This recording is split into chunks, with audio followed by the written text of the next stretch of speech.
Hello, I'm Elizabeth with the Newport Historical Society, and today we are speaking with Malka Benjamin, who's the Associate Director of Interpretation and Training at Plimoth Plantation, a living history museum in Plymouth, Massachusetts.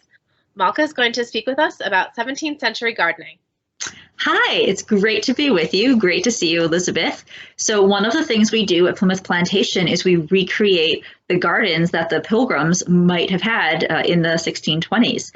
One of the things that I think is really interesting about what are called kitchen gardens in the 1620s is that a lot of the vegetables that are so popular with modern day gardeners are not at all part of the canon of what a regular housewife would have grown. For example, tomatoes are super popular right now, and tomatoes were not grown at all by English people in this time period.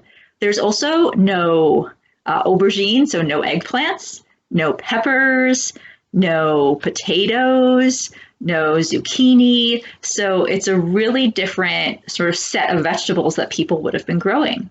And some plants actually even had different names back then. So what we call a beet today was called a red Roman beet.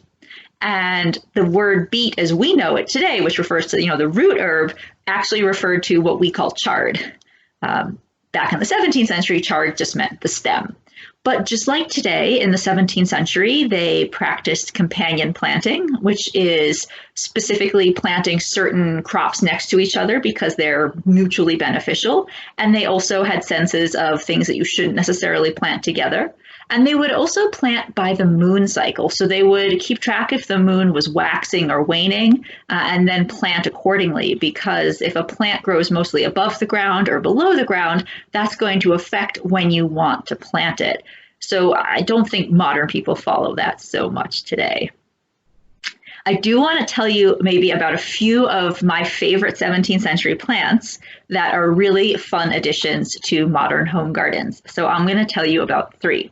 My favorite is Lavage. So Lavage is an herb, and it is huge and bushy. It can grow, 4, 5, 6 feet tall, but it has a flavor profile very much like celery, just much more interesting. And you can use the leaf or the small stems. I love making vegetable egg scrambles, and I use a little bit of Lavage. Just use a little. It's really strong. Gives a great flavor, very subtle. It's really good in quiche as well. And it's growing in popularity. It's starting to come back, so you can find it at garden centers. And we sell the seeds on our website at plimoth.org, Plimoth. So it's a great one to have. Also really good in soups. Really nice when you're making soups.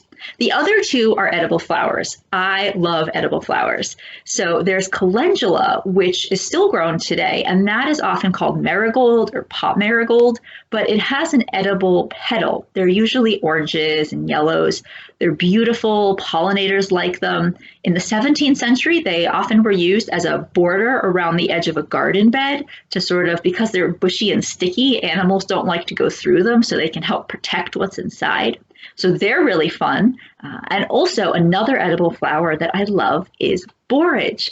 Borage is a blue flower. It has a really spiky leaf, so you want to be careful. It's not pleasant to touch the leaf once the plant gets large, but the flowers are beautiful. They're edible, and bees go gaga for them. So if you want to attract bees and other beneficial pollinators to your garden, borage is a great addition. It's a little finicky to get started the first year, but once you grow it, it just reseeds itself, and you'll have lots of little plants growing in the same place. Well, thank you very much for sharing this insight. And if you are feeling the quarantine boredom, visit newporthistory.org and shop newporthistory.com.